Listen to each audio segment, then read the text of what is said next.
नमस्कार, मी संजय भालेराव शहापूर गजालीत आपले स्वागत आहे. आता आजकाल काय गृहप्रवेश असला ना तर प्रत्येक मी कोणी असो का नसो, मी स्वतः प्रत्येक धम्मपाल सगळ्यांच्या लक्षात येईल माझं नाव काय आहे. बी धम्मपाल.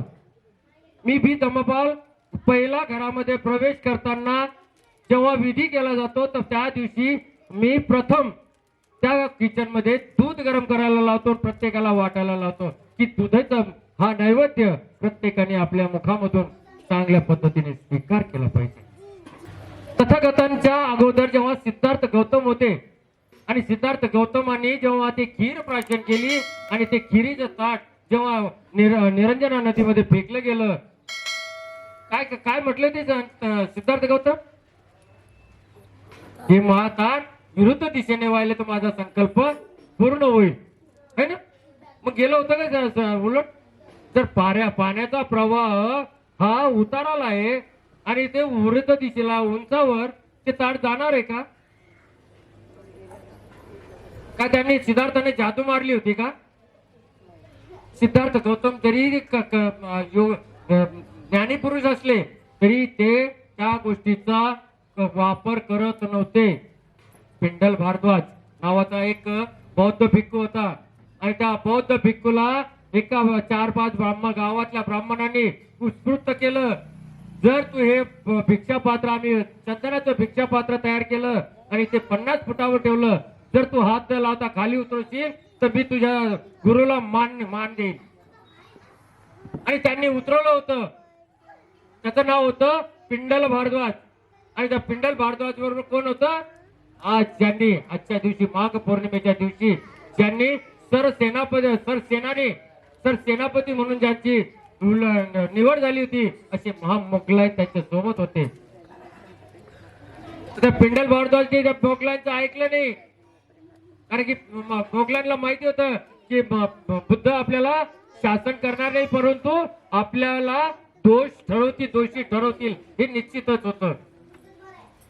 आणि जेव्हा यांनी ते पात्र खाली घेतलं आपल्या विद्येच्या द्वारे आणि जेव्हा ते सर्व ब्राह्मण लोक बुद्ध धम्मामध्ये प्रवेश केला आणि सर्व आवाज करत आले, बुद्ध धम्म गौतम बुद्ध की जय हो, जय हो, गौतम का जय हो, श्रमण गौतम का जय हो. जे लोक नावं ठेवायची, जे लोक त्यांच्यावर टीका टिप्पणी करायची, ते लोक तथागतांचे झाले. जेव्हा तिथं आले तर सिद्धार्थ गौतमाला भगवान बुद्धाला त्यांनी म्हटलं की तुझ्यासारखा स्वामी कोणीच नाहीये. मग तिथे त्यांनी सांगितलं की आजपासून जो कोणी या विद्येचा वापर करेल तर त्याला मी माझ्या धम्मामध्ये ठेवणार नाही. मग ते सिद्धार्थ आणि गौतमाने चालू केलं होतं का ते? नाही. जेव्हा त्या सिद्धार्थ गौतमाने सुगंधी ताट फेकलं तेव्हा त्या नदीच्या डोहामध्ये, निरंजना नदीमध्ये एक डोहा आहे आणि त्या डोहामध्ये एक नागदेवता वास्तव्याला होते आणि ते नागदेवता उलट दिशेला प्रवास करत असताना ताट फेकण्याचा आणि ह्या नागदेवतेचा येण्याचा वेळ एकच झाला. त्याने आपला फणा फिरवला, आपल्या डोक्यावर घेतला आणि विरुद्ध दिशेला गेला. आणि तेव्हा सिद्धार्थ गौतमाचा संकल्प पूर्ण झाला. आणि एका वडाच्या झाडाखाली, वडाच्या झाडाचे 2 रूप आहे ना, माहितीये का? एका पहिल्या झाडाला काय म्हणतात, एका रूपाला काय म्हणतात? वट वृक्ष म्हणतात त्याला. आणि दुसऱ्या रूपाला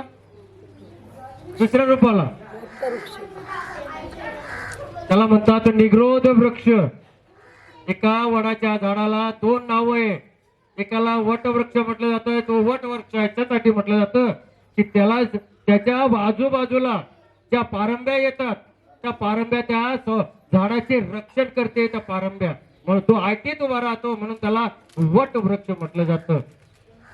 आणि ज्या झाडाच्या पारंब्या या खोडाच्या लगट जमिनीमध्ये गाडल्या जातात त्याला निग्रोध वृक्ष म्हटलं जातं. वडाच्या झाडाचे 2 रूप. एका झाडाखाली सिद्धार्थ गौतमाने खिरीचं दान स्वीकारलं होतं आणि तिथून आपल्या शरीरामध्ये प्रज्ञा उत्पन्न करून धम्माची चाहूल निर्माण करून बोधिसत्व तर होतेच, परंतु बुद्धत्वाची चाहूल निर्माण झाली आणि ते अवघ्या 40 दिवसामध्ये बुद्ध झाले. त्यानंतर दुसऱ्या झाडाखाली निग्रोध वृक्षाखाली सिद्धार्थ गौतमानं ताट फेकून जेव्हा जेवण करून आपल्या झाडाखाली आले, निग्रोध झाडाखाली, आणि त्या निग्रोध झाडाखाली सकाळची वेळ होती, रात्रभर झोप लागली नाही. मग असंच थोडा विश्रांतीसाठी झोपले असतात, लेटले असतात, त्यांचा डोळा लागला आणि त्या डोळा लागल्यानंतर त्यांना एक स्वप्न पडलं. ते 5 स्वप्न होती त्या एका रूपामध्ये, आणि ते स्वप्न खूप महत्वाची होती. त्या स्वप्नामध्ये अनेक प्रकारे रंगाचे पक्षी उडत आले, सिद्धार्थ गौतमाच्या अंगावर बसले. त्यांचे डोक्याचे केस काळे होते, सगळं शरीर वेगळं होतं. परंतु जेव्हा सिद्धार्थ गौतमाच्या अंगावर आले, त्याचं शरीर एवढं आवाढव्य झालं होतं की कन्याकुमारी, काय म्हणतात, काश्मीर ते कन्याकुमारी एवढं शरीर त्यांचं दिसत होतं की ते पूर्ण जग त्यांनी जिंकून घेतलं होतं. त्या एका स्वप्नामध्ये पाहिलं. आणि ते जेव्हा पक्षी त्यांच्या अंगावर आले तर ते सर्व रंगीबेरंगी असताना ते पक्षी सर्व श्वेतवर्णीय झाले होते. तथा ज्या सिद्धार्थ गौतमाच्या शरीराला स्पर्श करतात त्यांचं शरीर कसं झालं, श्वेतवर्णीय झालं. आणि तिथूनच आपल्या धम्माला पावित्र्याचं जागरण, पावित्र्य ज्याच्यामध्ये आलं, आणि त्या पावित्र्याला आपण म्हणतो शिलाचं प्रतीक. शिलाचं प्रतीक म्हणजे आपण सफेद साडी घालतो, सफेद ड्रेस घालतो, है ना. हे त्या काळात भगवान बुद्धाने अगोदर श्वेत वर्णाला आपल्याला काय सांगितलं, हे आपलं शिलाचं प्रतीक आहे. बाबासाहेबांनी 14 ऑक्टोबर 1956 ला धम्मदीक्षाचा तारीख निश्चित केली नागपूरच्या नागभूमीमध्ये. आणि जेव्हा नागपूरच्या नागभूमीमध्ये दीक्षा द्यायला गेले, दीक्षा सुद्धा दिली बाबासाहेबांनी. बुद्धं शरणं गच्छामि, धम्मं शरणं गच्छामि. बाबासाहेब म्हटले संघं शरणं गच्छामि म्हणत होते. स्थविर चंद्रमणी म्हणाले, बाबासाहेब, जोपर्यंत आपण 3 शरण स्वीकार करणार नाही तोपर्यंत आपल्याला धम्म दीक्षा देता येणार नाही. बाबासाहेब म्हणे मला नाही घ्यायची, मला माहिती आहे म्हणे तुम्हाला अभिप्रेत असलेला हा भिक्खू संघ नाहीये, आणि तुम्हाला अभिप्रेत असलेला जर तुम्हाला पाहिजे असला तरच तुम्ही त्या संघाला शरण जाणार.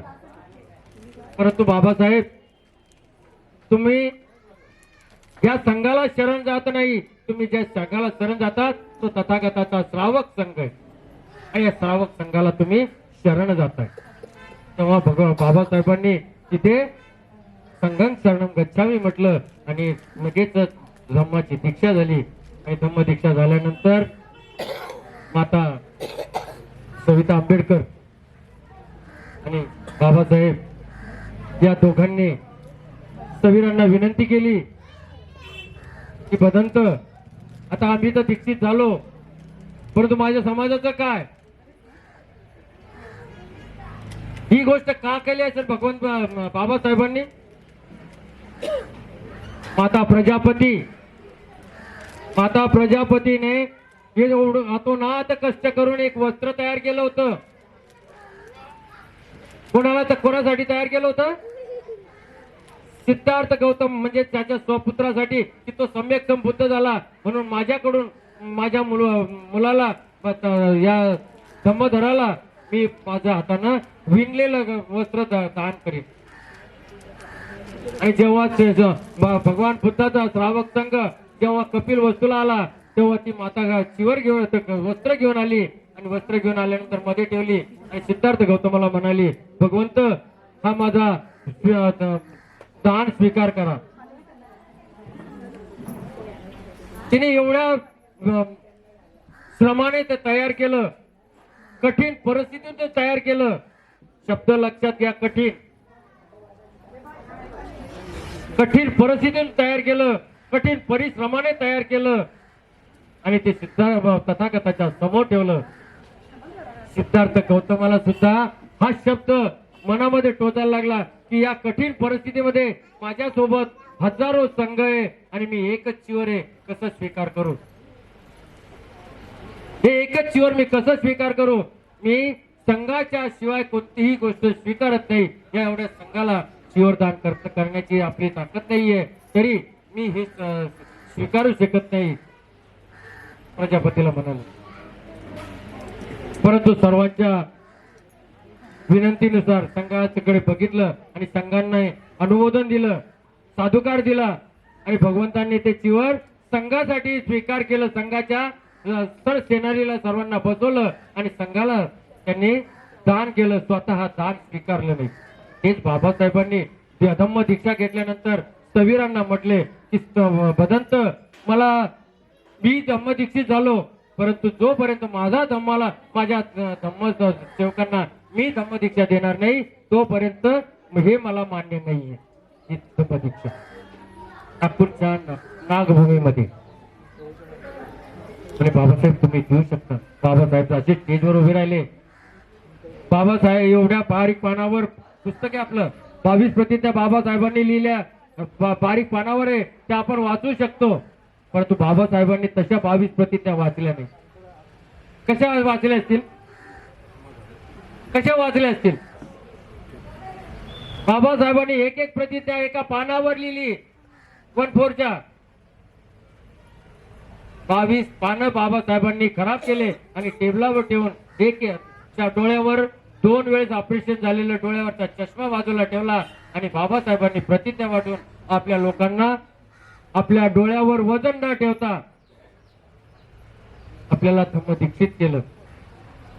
किती त्रास होत होता त्यांना ते वाचताना, एवढ्या मोठ्या अक्षरात लिहिल्यावर सुद्धा त्रास होत होता. परंतु बाबासाहेबांनी तो त्रास सहन करून तुम्हाला आम्हाला धम्म दीक्षित केलं. आणि तिथे एक शब्द वापरला, दरेकांना धम्म दीक्षा देण्याचा अधिकार तिथं प्राप्त करून दिला. हे बाबासाहेबांचे तत्व. आणि आम्ही जर तुम्हाला विचारलं की रमाताईचं आणि बाबासाहेबांचं नातं सांगा, सांगा बरं.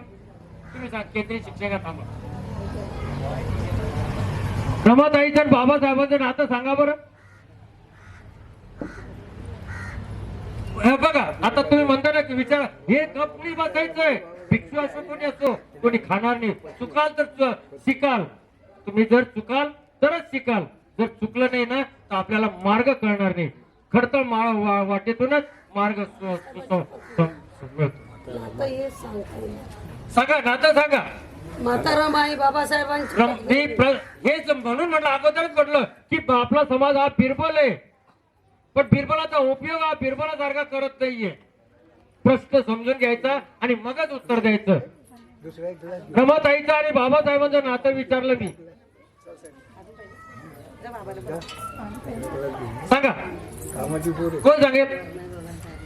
कसं म्हटलं तर झालं.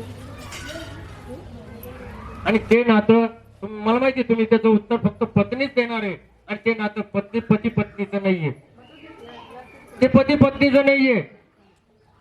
आणि ते नातं हे नात आणि आजोबा. बाबासाहेबांच्या जीवनामध्ये 3 रमा आल्या.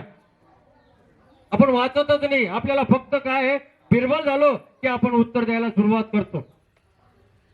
बाबासाहेबांच्या पहिली रमाबाई मालोजी सक्कबाळ, दुसरी रमाबाई भीमराव आंबेडकर, भीमराव बाबासाहेब आंबेडकर, तिसरी रमाताई यशवंत आंबेडकरांची सुपुत्री.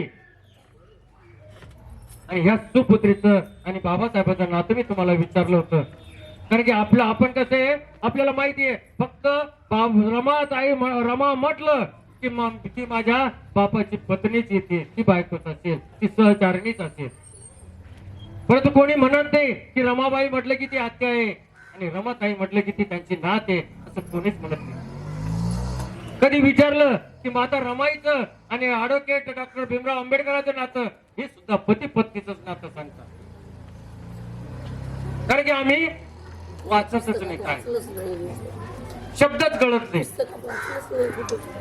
तथागताच्या जीवनावर एक पुस्तक लिहिलं गेलंय. त्या पुस्तकाचं नाव आहे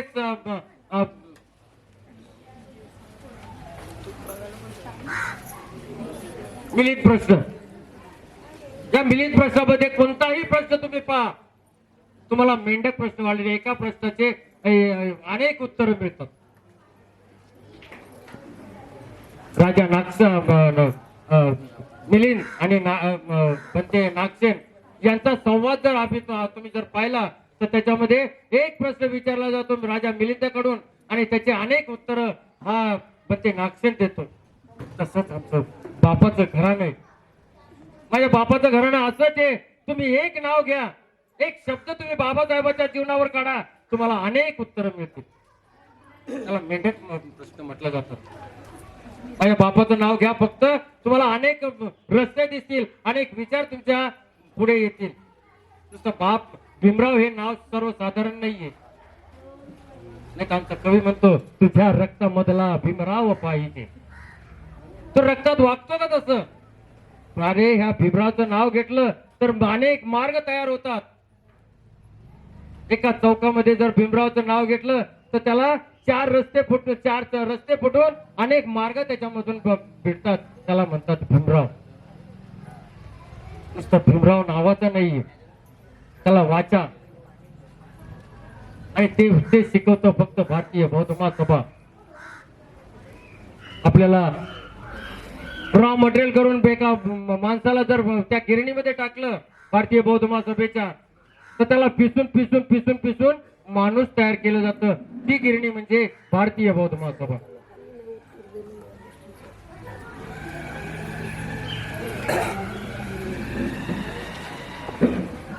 बोला ना, मला सांगा ना.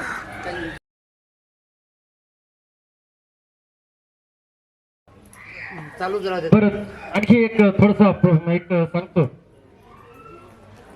भगवान बुद्धाच्या जीवनामध्ये किती झाडं आली असतील? निसर्ग पूर्ण आलाय, विज्ञानवादी धर्म आहे. हे झाड किती आले असतील? कोणी सांगेल? आपल्या शरीरामध्ये अनेक अवयव आहे आणि या अवयवामध्ये महत्वाची जी अवयव आहे, डोळे, नाक, कान, हात, पाय, हे काय, हे मन, हे जर नसले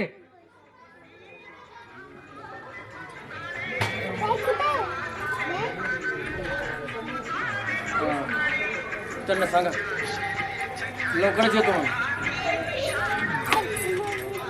कांबळे साहेबांचा आला का?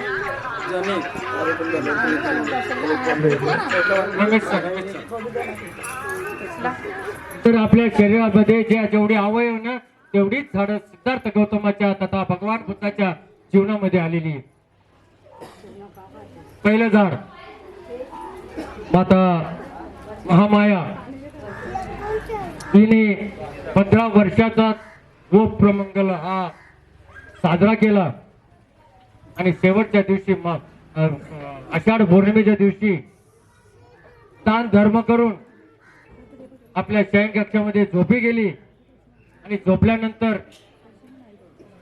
राजा शुद्धोधन आणि माता महामाया यांचा एकांतवास कधी झाला माहिती नाही. तिथे झोप लागली, तिथे स्वप्न पडलं आणि त्या स्वप्नामध्ये माताचा पलंग उचलला गेला आणि एका डोंगरावर ठेवून एका झाडाखाली ठेवला.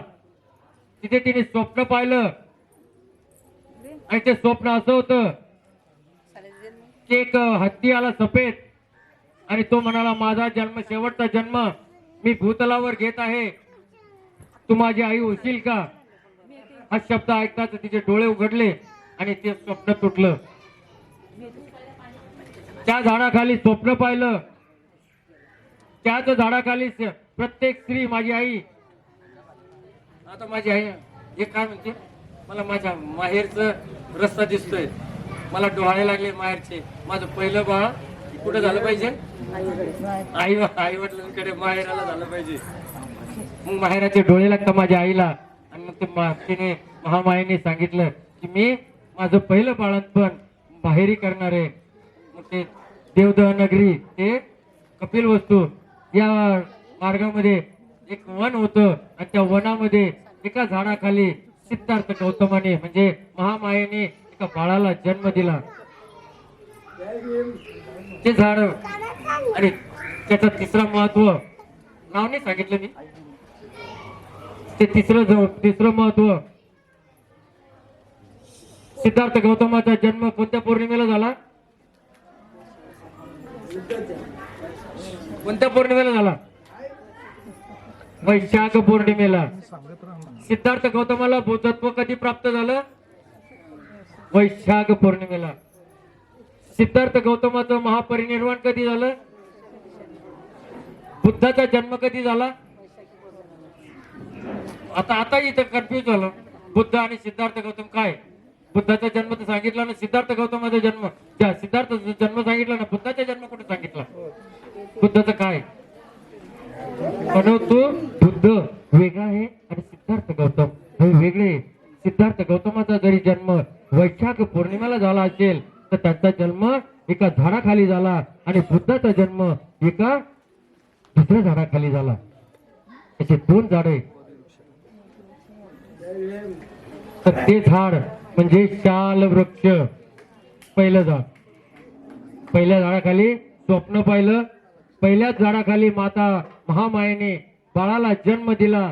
लुंबिनी वनामध्ये शाल वृक्षाच्या फांदीला धरून 2 वेळेस उचलली गेली. 3ऱ्या वेळेस खाली आली तेव्हा माझ्या आईच्या गर्भाला त्रास व्हायला लागला आणि उभ्यानेच माझ्या आईने बाळाला जन्म दिला. आणि त्याच दिवशी इथे एका झाडाखाली जन्म झाला, एका फोडाच्या झाडाखाली. आणि कुशीनाराला दोन झाडाच्या बुंध्याच्या खाली सिद्धार्थ गौतम आणि भगवान बुद्ध यांचे महापरिनिर्वाण झाले कुशीनाराला. पहिलं झाड. दुसरं झाड जगामध्ये त्या जम्बूद्वीपामध्ये 28 बुद्ध होऊन गेले आणि 28 बुद्धापैकी एकटे सिद्धार्थ गौतमाने बोधिसत्व ही पदवी प्रदान करून सम्यक बुद्ध झाले होते. सर्व बुद्ध हे सम्यक पश्चात बुद्ध होते. परंतु सिद्धार्थ गौतम यांनी आपल्या बुद्धीला चालना देऊन आपल्या बुद्धीला मोठी चालना दिली. महार सेनेवर असे त्यांनी मात केली आणि सम्यक बुद्ध झाले. ते कशाच्यामुळे? ध्यानाच्या प्रक्रियेमुळे. वयाच्या 8व्या वर्षी सिद्धार्थ गौतम हा आपल्या शेतामध्ये जायचा आणि शेतामध्ये गेल्यानंतर तिथे ध्यानाला एका झाडाखाली बसायचा आणि तिथे वयाच्या 14 वर्षापर्यंत आपल्या 3 पायऱ्या पार केल्या. सकृतागामी, अनागामी आणि बोधिसत्व हे 3 पायऱ्या पार केल्या आणि बुद्धत्व ते चाहूल लागले. बुद्धत्व त्या झाडाखाली त्या सिद्धार्थ गौतमाने एका प्राण्याला मरणापासून वाचवलं. त्या झाडाचं नाव लक्षात ठेवून राहिलं, फक्त त्याचं वर्णन सांगतो मी, नाव तुम्ही सांगा. त्या झाडाला एक फळ येतं. त्या झाडाला एक फळ येतं. ते फळ 5 रंगामध्ये बदलतं. ते फळ 5 रंगात बदलतं तर बदलतं, पण 5 चव मध्ये सुद्धा बदलतं. त्याची चव सुद्धा 5 बदलते. पहिल्या रंगामध्ये ते हिरवं असतं, एकदम हिरवंगार. दुसऱ्या रंगामध्ये ते पिवळसर असतं. तिसऱ्या रंगामध्ये ते त्याच्यावर तांबूस डाग पडतात. 4थ्या रंगामध्ये परिपूर्ण तांबूस होतं आणि 5व्या रंगामध्ये ते निळं काळं होऊन जातं. रंग चव सांगतो मी. पहिल्या चव मध्ये ते तुरट लागतं, एकदम तुरट. दुसऱ्या चव मध्ये ते एकदम कडू लागतं. तिसऱ्या चव मध्ये ते आंबट लागतं. 4थ्या चव मध्ये ते आंबट गोड लागतं आणि 5व्या चव मध्ये ते एकदम गोड लागतं. कोणतं झाड आहे? जांभूळचं झाड. आईच्या नावाने टाळ्या वाजवा. आईने काय मस्त उत्तर दिलं. जांभूळ. या झाडाखाली सिद्धार्थ गौतमाने बोधिसत्व पद प्राप्त करून घेतलं आणि एका हंस नावाच्या प्राण्याला जीवदान दिलं. पण ते झाड असं होतं की त्या झाडाखाली का बसले याचं कारण आहे. कितीही सोसाट्याचा वारा येऊ द्या, त्या झाडाचं पान कधीही खाली पडत नाही आणि आपले चित्त कधीही वेगळं होत नाही. चित्त जसं तसं शांत राहतं आणि शांत त्याची सावली असते. म्हणून तिसरं झाड सांगतो. सिद्धार्थ गौतमाने 29व्या वर्षी ग्रहत्याग केला. मी अगोदर सांगितलं की बाबासाहेबांचं आणि सिद्धार्थ गौतमाचं साम्य.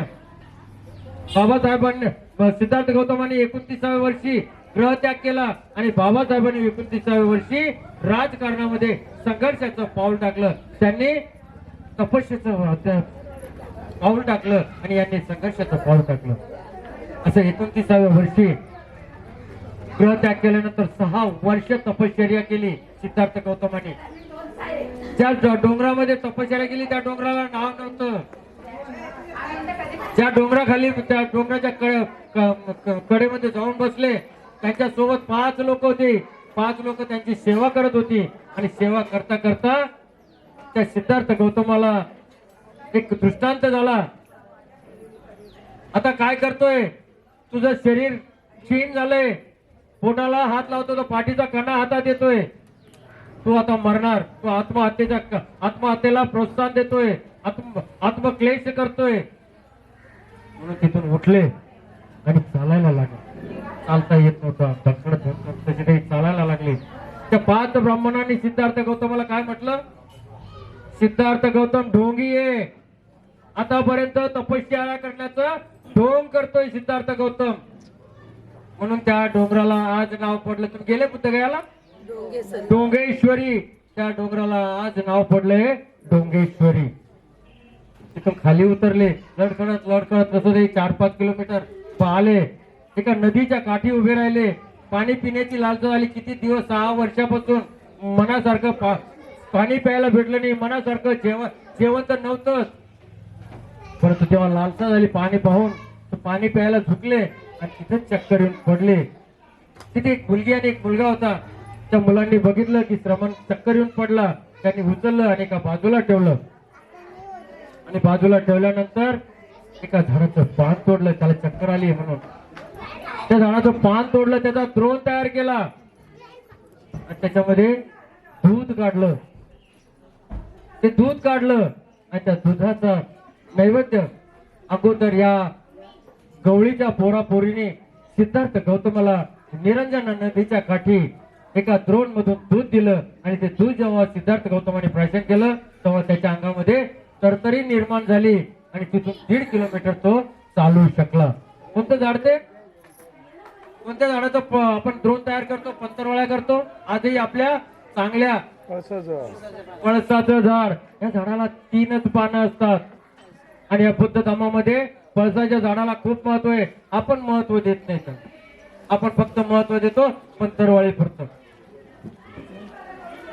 त्या झाडाचं वर पान असतं, एक 3 पानाचे त्याला वर पान असतं.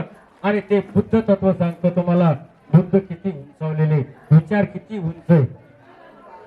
उजव्या बाजूला सांगतं की तुमचा धम्म कसा आहे, नीतिमत्तवादी, उजव्या बाजूचं पान. आणि डाव्या बाजूचं पान सांगतं की तुम्ही संघाचे पायिक आहात, तुमची एकता. म्हणून या पळसाच्या झाडाला 3च पानं लागतात. 3 महत्वाचे तत्व सांगितले जातात. ते 3ऱ्या क्रमांकाचं झाड. तिथून 1.5 किलोमीटर चालत आले. एका आईने संकल्प केला होता, मी गरोदर, मी बोर झाले, माझं लग्न झालं, मला मुलगा झाला आणि तो चांगल्या विचाराचा आहे, म्हणून मी जो नवस केला होता, तो नवस भेटण्याचा दिवस आज आहे.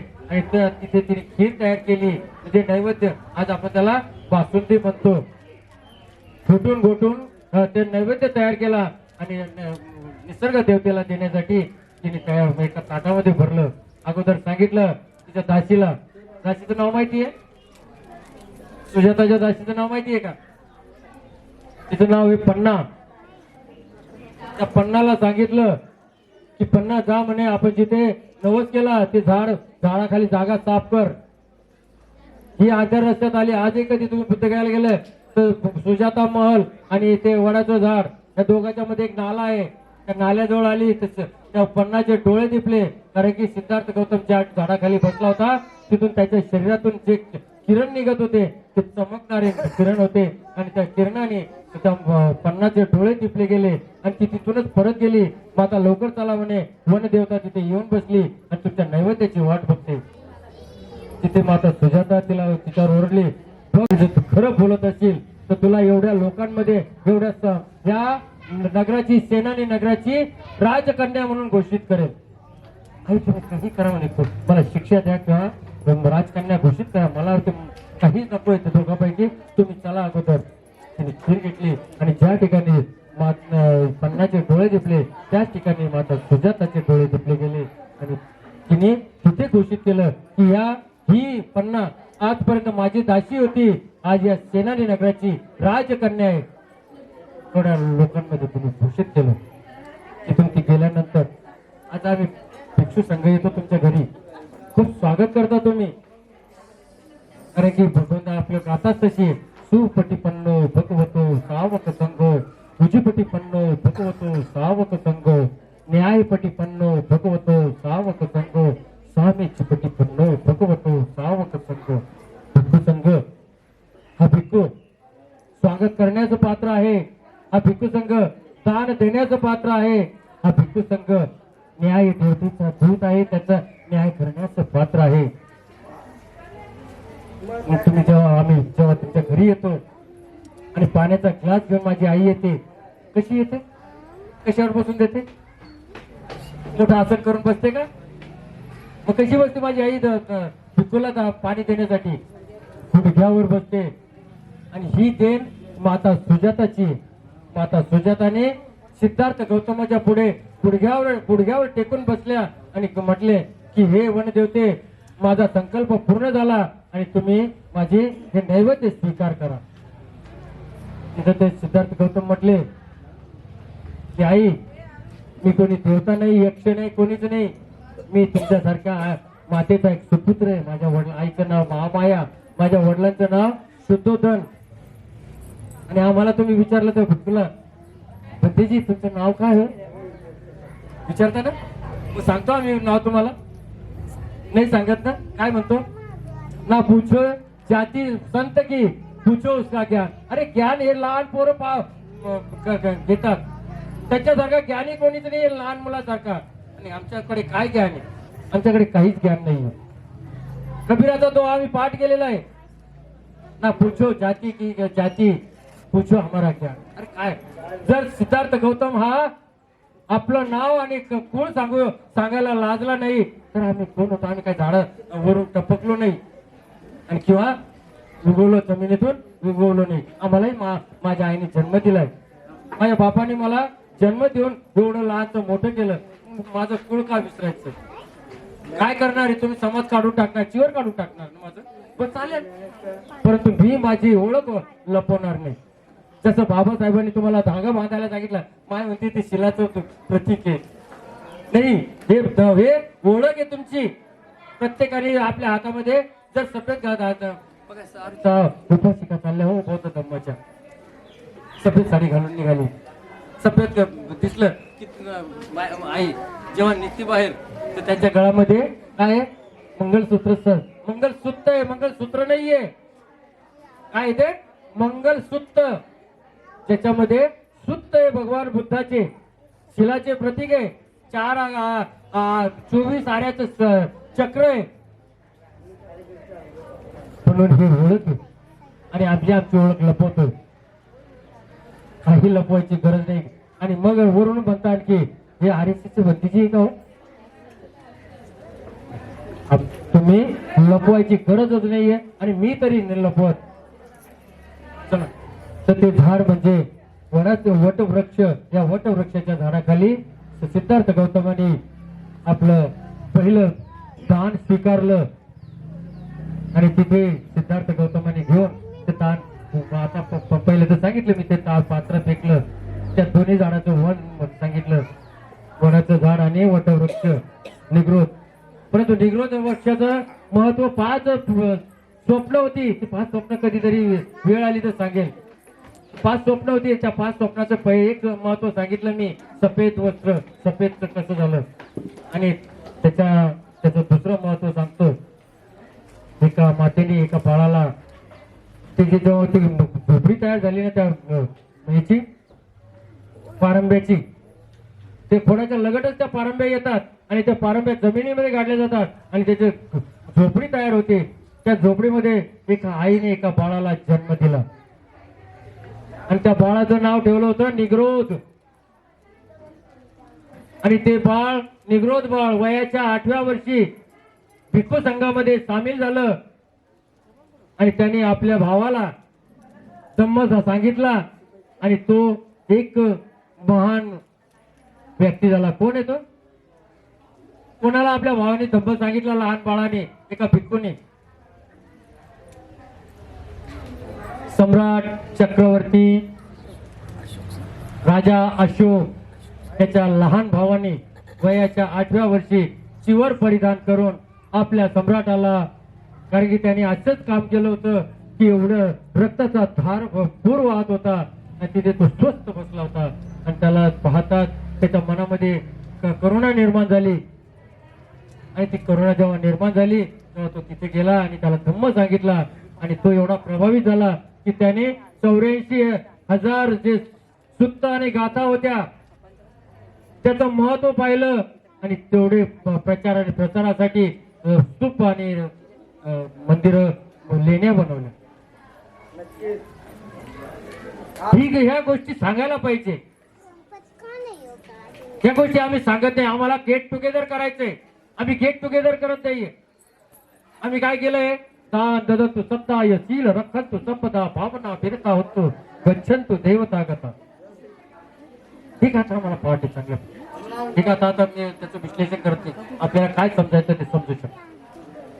परंतु आम्ही गेट टुगेदर केलं पाहिजे. प्रत्येक घरामध्ये चरक भिक्कवे चारिकम बहुजन हिताय बहुजन सुखाय लोकानुकंपाय हताय हिताय सुखाय देव मनुष्यान. आम्ही चालत राहिलो पाहिजे, धम्म सांगत राहायला पाहिजे. परंतु आम्ही चालत चालत तर कधीच नाही, धम्म तर कधी सांगतच नाही. तर ते झाड निघून आणि त्याच्यानंतर सिद्धार्थ गौतमाने 40 दिवसाचं अन्न घेऊन एका झाड असं शोधलं की आपल्या शरीरावर वस्त्र नाहीये. जर आपण टेकून बसलो तर आपल्या शरीराला त्रास होईल आणि प्रत्येक झाडाच्या खोडाला या पापड्या आलेल्या असतात आणि या पापड्या आपल्या शरीराला त्रास देतील. परंतु असं एक झाड आहे निसर्गामध्ये की त्या झाडाच्या पापड्या कधीच त्याला येत नाही, ते नेहमी साफ राहत. त्या झाडाखाली 40 दिवसाचं अन्न घेऊन बसले आणि अवघ्या 4 आठवड्यामध्ये आपले मार्च सेनेवर विजय मिळून सम्यक समृद्धी प्राप्त केली. ते झाड म्हणजे बोधी वृक्ष पिंपळाचं झाड. अशी 6 झाडं खूप महत्वाची आहे.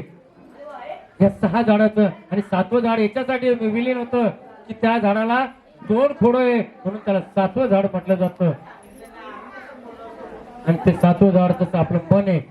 2 प्रकारे आपल्या मनाला 2 प्रकारे, एक चांगला आणि एक वाईट. तसंच त्या झाडाचे त्याने चांगलं तर करतच आला, परंतु वाईट मी केलं. आमच्या जे विचार आहे ते विचार त्याने लुप्त केले.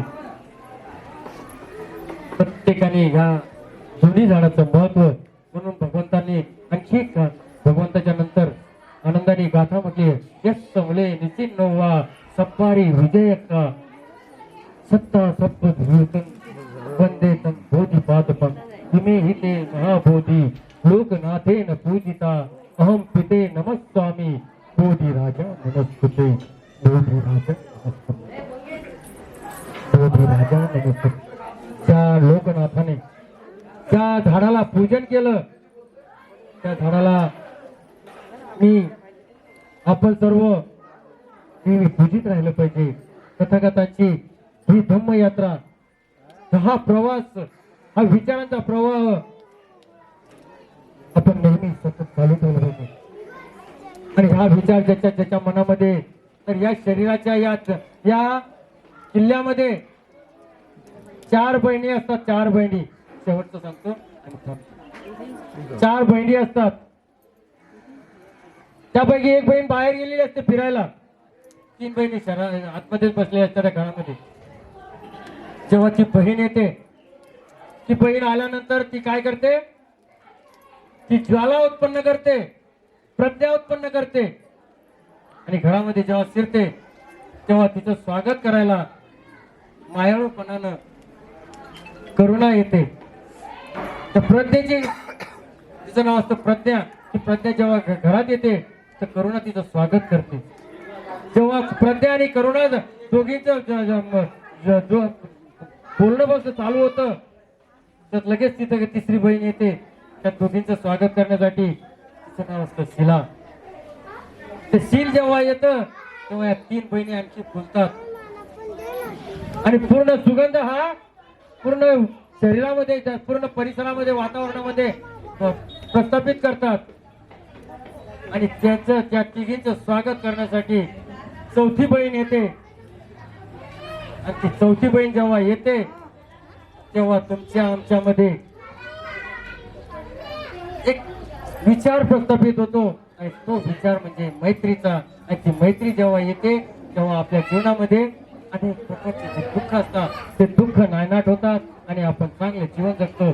सम्यक दृष्टी ही त्या वेळेस आपली उत्पन्न होते. आणि एवढंच सांगतो, आपल्या सर्वांची दृष्टी ही सम्यक ठेवा. एवढं सांगतो, इथेच सांगतो. नमो बुद्धाय, नमो धम्माय, नमो संघाय. तुमच्या बुद्ध बलाने, धम्म बलाने, संघ बलाने मंगल हो, खूप मंगल हो, खूप मंगल. ताज्या घडामोडींसाठी पाहत राहा शहापूर गजाली. धन्यवाद.